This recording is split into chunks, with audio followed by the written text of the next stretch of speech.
NCERT model question പേപ്പറിലെ 4ാമത്തെ question, set എയിലെ 4ാമത്തെ question. Match the following type ആണ്. Ore particles are heavier than impurity. Ore പാർട്ടിക്കിളിന് വെയിറ്റ് കൂടുതലും ഇമ്പ്യൂരിറ്റീസിന് വെയിറ്റ് കുറവുമാണെങ്കിൽ നമ്മൾ കോൺസെൻട്രേഷൻ ഏത് മെത്തേഡാ ഉപയോഗിക്കുക? ഓറിന് വെയിറ്റ് കൂടുതലും ഇമ്പ്യൂരിറ്റീസിന് വെയിറ്റ് കുറവും.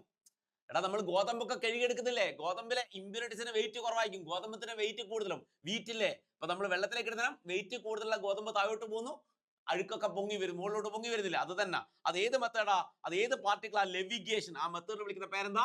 ലെവിഗേഷൻ. ഓർ പാർട്ടിക്കിളിന് വെയിറ്റ് കൂടുതലും ഇമ്പ്യൂരിറ്റീസിന് വെയിറ്റ് കുറവാണെങ്കിൽ നമ്മൾ ഉപയോഗിക്കുന്ന മെത്തേഡ് ലെവിഗേഷൻ. അതായത് XC ആണ്, സോറി PYQ. അതെന്താ PYQ? അതായത് ലെറ്റർ R ആണല്ലേ? R. Okay, ready. Okay, XR ആണ്. ഇനി ore particles are lighter than impurity.